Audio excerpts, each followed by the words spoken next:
and Eastern Kentucky.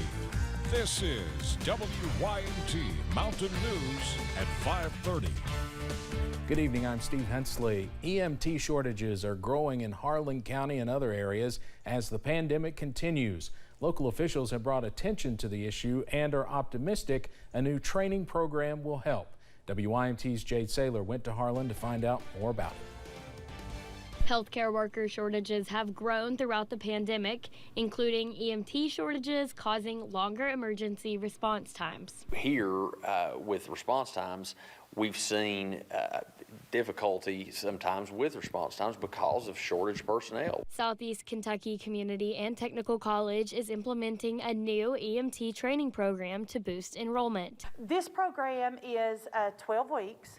And like I said, it's an evening in Harlan. It is Wednesday and Friday evening, so it will start actually next Wednesday on January 13th. And they will earn 6 college credits, and they're work ready. The program will be free of cost to those who are interested. This is a need in our community right now, and it's a really good time for us to pull together and to just help each other. Not only will the program boost EMT training enrollment, but it helps the community at wide when in need of emergency assistance. That's one of the great things we're looking at with this class. We're really excited about this class. Let's go out and help because it's something that can be great for the community. Judge Executive Dan Mosley says having this program in Harlan County is huge because not everyone can or wants to drive out of town to get certified. Having this program offered right here in our community is important and will go a long way in getting more people trained for this type of work. The classes will be offered on Harlan, Whitesburg, and Middlesboro campus. In Harlan, Jade Saylor, WYMT Mountain News. And we will have all the information on WYMT.com on how to register for the classes if you are interested. The third regular session of the General Assembly to take place during the pandemic began today with a debate on rule changes. One of those rules would allow members who test positive for COVID-19 to vote either in their annex offices or in their cars as long as they are on Capitol grounds. Lawmakers also spent nearly an hour debating a rule change that will limit how much time they spend debating bills. With these new rules, we are taking this away from the members, and yes, those on the majority side as well. So we are actually becoming more in line with all the other states in the matter of previous question. Consideration of the first bills begins tomorrow. The House redistricting bill is on tap for the noon election committee, and the Senate president says their state Senate and congressional maps are also done.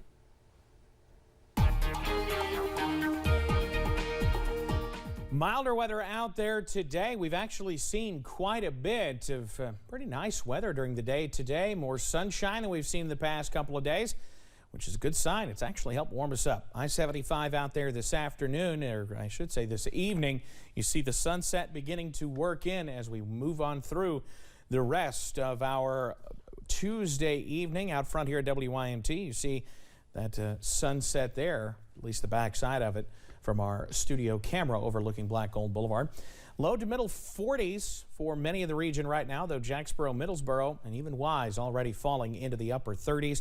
Pinpoint Doppler keeping a close eye on, well, not much, quite frankly, because it's a clean sweep out there. So as we head through the night tonight, clouds will be on the increase, though. Will be a little bit milder, mid-30s for overnight lows, waking up into the lower 40s, upper 30s to low 40s as we wake up on Wednesday morning. However, Wednesday is not the concern. It's as we head into Thursday we'll need to keep an eye on, and I'll have all those details coming up in just a few minutes. Steve? Evan, thank you. The North Atlantic Treaty Organization, or NATO, plans to hold a special meeting with Russia officials on January 12th in Brussels. All NATO ambassadors and top Russian officials are invited as both sides seek dialogue to prevent open conflict over Ukraine, and that's according to a NATO spokesman. Separately, NATO will hold an extraordinary virtual meeting of NATO foreign ministers this Friday, January 7th. Russia's military buildup in and near Ukraine and broader European security issues are on the agenda. We are quickly approaching the one-year anniversary of the January 6th assault on the U.S. Capitol this week. Today, the head of the Capitol Police unveiled the improvements his force has made in the year since the attack. CBS's Skylar Henry has more from Capitol Hill. The U.S. Capitol Police say they are better prepared to handle an attack on the Capitol today than they were 1 year ago. The department began significant work immediately after the 6th to fix the failures that occurred: intelligence failures, operational planning failures, leadership failures. The attack on the U.S. Capitol exposed flaws in the security system. Since then, there have been more than a dozen reports with more than 100 recommendations on how to better protect the building and lawmakers. Intelligence, operational planning, and getting our civil disturbance unit up to where it needs to be were the three biggest issues, and those are the ones that we worked on first, and those are the ones that, frankly, are largely completed. Capitol Police say they are preparing for the 1-year anniversary of the January 6th assault, but as of now, there are no credible threats suggesting that another attack is imminent. We're aware of several events that are planned for Thursday.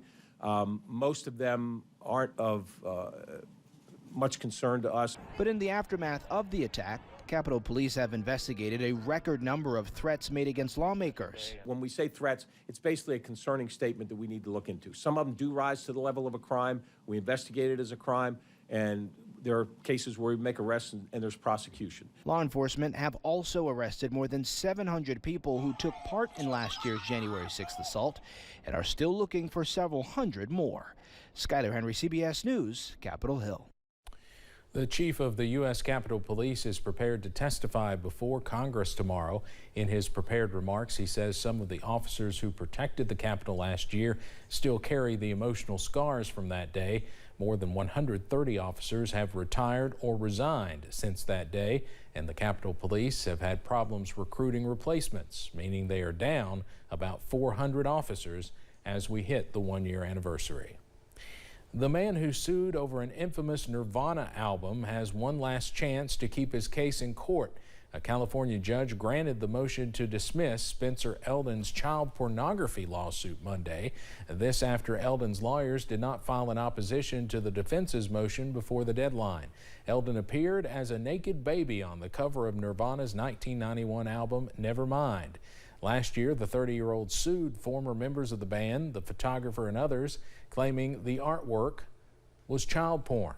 The judge has given Eldon until January 13th to amend his complaint, or the case will be officially dismissed once and for all. If you are missing your Amazon delivery, it might be among these. The Oklahoma County Sheriff's Office said it found nearly 600 Amazon packages dumped in a rural area of Oklahoma City. Some boxes had been opened and items were stolen. The Sheriff's Office says the packages were supposed to be delivered by Christmas. They had left an Amazon warehouse and were en route to the U.S. Postal Service for delivery, but never made it. The Sheriff's Office said it reached out to Amazon. They are investigating along with USPS. Supply chain issues are not slowing down traffic at one of the nation's ports. The Port of Los Angeles reported 2021 was its busiest year on record. 10.7 million 20-foot containers passed through the port last year. That's 13% more than the record set in 2018. In fact, officials say they are experiencing higher productivity than even before the pandemic. They expect the pace to continue this year. President Biden is investing more in the fight against COVID, ordering 20 million treatment courses of Pfizer's antiviral pill.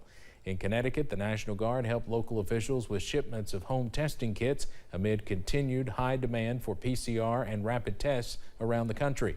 Maryland's governor declared a 30-day state of emergency. The next 4 to 6 weeks will be the most challenging time of the entire pandemic. President Biden says the government is adding more testing sites around the country, and starting next week, insurance carriers will begin reimbursing for at-home tests. The CDC is now recommending booster shots of the Pfizer vaccine 5 months after the second dose instead of 6 months, and immunocompromised children as young as 5 can receive the additional shot. The CDC says pregnant women who receive a COVID vaccine do not face an increased risk of preterm births or low-weight babies. Researchers looked at about 46,000 expectant mothers. They studied both the Pfizer and Moderna vaccines and its impact on pregnant women who were vaccinated during their second or third trimester. The scientists say the findings were consistent and they did not find a link between the vaccines and those conditions. The CDC recommends all pregnant women get vaccinated. Coming up on Mountain News at 5:30, cleanup is underway on I-95 in Virginia after hundreds of people were stuck overnight in below freezing temperatures due to a series of crashes. And could more wintry shenanigans be on the way after this brief reprieve we're in? I'll have the latest from Future View on the way.